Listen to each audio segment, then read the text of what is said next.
Help me reach 1,000 subscribes. Support the video with a like and leave your thoughts in the comments. I read every comment. Thanks. I never thought one sentence could change everything. My name is Ethan, I'm 24, and I thought I had it all figured out. Sophie and I had been together for 3 years. From the moment we met at a mutual friend's party in Boston, there was this spark I couldn't ignore. She had this laugh that could make the coldest room feel warm, eyes that always seemed to know exactly what I was thinking, and a sense of humor so sharp it kept me on my toes. I was drawn to her energy like a moth to a flame, and for a while, it was everything I ever wanted. We shared apartments, dinners, dreams. I thought we were building a life together, the kind of quiet happiness that didn't need grand gestures to feel meaningful. Every Friday night was ours. Takeout from that tiny Thai place we both loved, a bottle of red, movies we argued about but watched anyway, her shoulder always leaning against mine. I worked at a small graphic design firm in downtown Boston. Sophie was studying to become a pediatric nurse. Our lives weren't perfect, but they were ours, and they felt enough. Then, in the space of a few weeks, something changed. I started noticing the little things first. Sophie would reply to my messages later than usual. Sometimes not at all. She stopped initiating our Friday nights, or she'd cancel at the last minute. When I asked her about it, she said she was stressed about school, about her friends, about work. I told myself I understood. I brushed it off. Maybe she needed space. I tried not to let it eat at me. But one Friday, I came home from work earlier than expected, thinking I'd surprise her. I had a bouquet of lilies in my hand, her favorite, and a small box of chocolate truffles I'd picked up on the way. I opened our apartment door, and the place was silent. Usually, music would greet me, a laugh. Something. Nothing. My heart skipped. I called her name. No response. I walked into the living room, and there she was, sitting on the couch, phone in hand, scrolling. Her posture was stiff, distant. Sophie, I said, trying to keep my voice light. I thought we could have a little Friday night tonight. Just us. She glanced up at me, and for a split second, there was a flicker of something familiar in her eyes. Then it vanished. Ethan, I don't think we need to do that anymore, she said flatly, her tone calm but cutting, like a blade sliding quietly but firmly across my chest. I froze. What do you mean? I mean, us. I don't think we're right for each other anymore, she said. And then she said the words that would stay with me for the rest of my life. I found my soulmate, and it's not you. I remember standing there, stunned, the lilies drooping in my hand, the chocolate box suddenly heavy. I opened my mouth to speak, but no sound came out. My mind kept replaying the last 3 years, trying to make sense of life I thought we were building together. Did I miss something? Was it something I did? Something I didn't do? Every possible scenario ran through my head, looping, twisting, and none of them made sense. She continued, seemingly oblivious to the storm raging inside me. I know this might hurt. I didn't mean for it to happen like this. But I can't ignore it anymore. I need to follow this. Ethan. It's who I'm meant to be with. And just like that, the world I had known shattered quietly, without any shouting, no dramatic argument, no tears on her side, just a sentence and a certainty in her voice that she was moving on. I didn't yell. I didn't cry. I just dropped the lilies and sat on the edge of the couch, numb. I kept waiting for her to soften, for her to backtrack, for her to say it was a mistake. But she didn't. She sat there, scrolling through her phone, tapping her fingers lightly on the screen, like nothing had changed.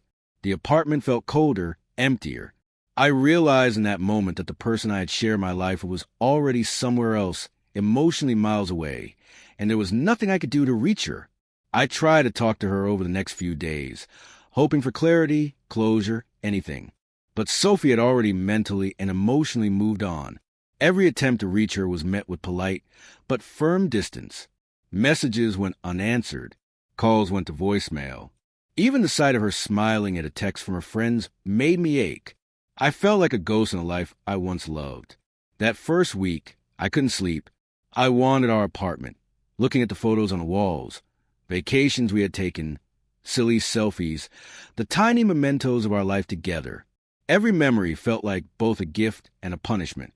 I replayed the moment in my head, her words echoing again and again. I found my soulmate, and it's not you. I started questioning everything about myself. Did I not try hard enough? Was I too ordinary, too steady, too patient? How could someone move on so quickly, so completely? And yet, beneath all the pain, there was a strange clarity forming. I had loved her with everything I had. I had given years of loyalty, presence, and effort. And still, she chose someone else. That wasn't a failure on my part. It was reality. By the end of the week, I knew I couldn't keep living in that limbo. I had to reclaim some part of myself before the grief consumed me. I packed my things, moved out of our shared apartment temporarily, and stayed with my best friend, Lucas, who had been through something similar. He didn't offer cliches or empty words. He just let me sit, let me feel, let me slowly remember that I was still me, even without her. And that's where part one ends, me, sitting on Lucas's couch, staring at the ceiling, trying to reconcile the girl I love with the reality of the sentence she spoke. A sentence that ended everything. The first few days in Lucas's apartment were surreal. I wandered the city streets alone, listening to music that used to feel light and carefree, but now weighed heavy with memories. Every corner of Boston reminded me of Sophie. The cafe where we had our first date, the little bookstore we'd spent hours exploring, the park bench where she had once rested her head on my shoulder. It was everywhere and nowhere at once, a haunting blend of nostalgia and loss. By the end of the week, I realized I had to stop reliving the past if I wanted any chance at moving forward. I began small, running in the mornings, sketching ideas I'd left untouched, reconnecting with friends who hadn't disappeared the moment heartbreak arrived. Yet, even as I tried to rebuild, I couldn't shake the image of Sophie with someone else. The thought clawed at me. Who is he? Why her? It was a bitter pill, and part of me wanted to confront her, demand answers, demand justice, demand something I couldn't have. I didn't. Instead, I waited.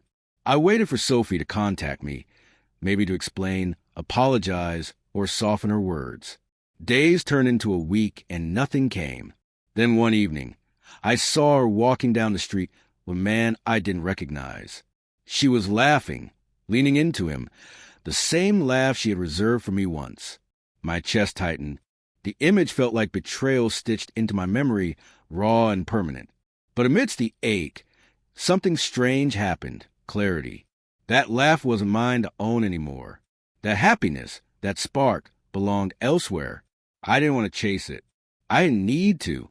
Still, I couldn't ignore the questions boiling inside me. What did I do wrong? Was it something I missed? Did I fail? I finally called Lucas. I think I need to see her, I said. His brow furrowed. Are you sure, man?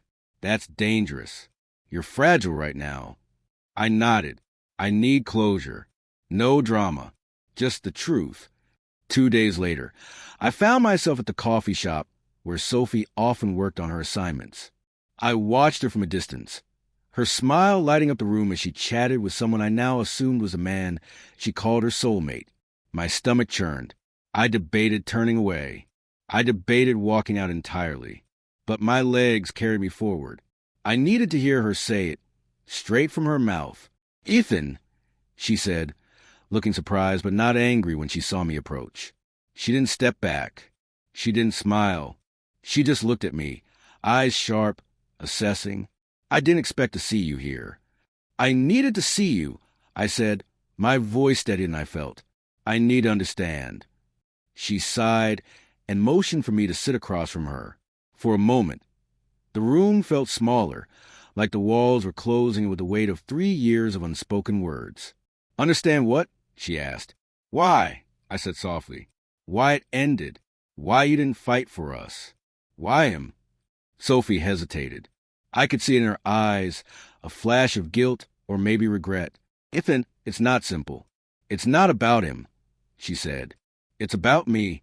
I felt trapped. I felt like I was suffocating. And I met someone who made me feel like I could breathe again. I didn't mean to hurt you, but I can't ignore that feeling. I leaned back, taking it all in. The word stung. But I noticed the cracks in her certainty, the human hesitation she couldn't hide. I didn't argue. I didn't beg. I listened, and in that listening I felt something shift. I realized that whatever Sophie felt or didn't feel, it wasn't a reflection of my worth. It was about her journey, her choices, and her needs. And I had spent too long tying my happiness to someone else's decisions. I see, I said finally. I won't try to change your mind. I hope you're happy. Her eyes softened, and for a fleeting second, I glimpsed the girl I had fallen for. Then she looked away. I stood, feeling lighter than I had in weeks. For the first time, I understood that letting go wasn't weakness. It was survival. The next few weeks were a blur of rebuilding. I moved into my own place, filled it with sketches and books, began to travel again, and reconnected with friends who reminded me I was more than my heartbreak. Slowly, life returned, not as a shadow of what I had lost, but as something wholly mine. Then, about 2 months later, I got an unexpected call from a mutual friend. Ethan, you need to hear this, Lucas's voice said, a little shaky. Sophie, she's not happy. She broke up with him. She's asking about you. I felt a pang, but it wasn't the sharp, aching pain from before. It was curiosity, nothing more. I asked why. Apparently, she realized she made a mistake, that she ended everything for someone she barely knew. She said she needs to apologize. I paused, and then I laughed, quietly almost to myself. It wasn't triumph. It wasn't revenge. It was freedom, because this time, whether she came back or not, I had already come back to myself. I had already found my own peace, my own strength. I wasn't waiting for her validation anymore. Weeks later, I ran into Sophie again, this time in a park where I had started jogging. She looked nervous, unsure. She approached me slowly. Ethan, I'm sorry, she said, voice trembling.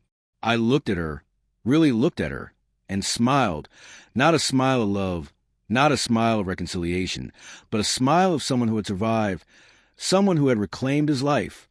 I appreciate that, Sophie, but I'm happy now. I hope you find your happiness too. And with that, I turned, walking down the path into the sunlight, leaving behind a girl who ended everything with one sentence, carrying forward a man who survived it, stronger, wiser, and finally free.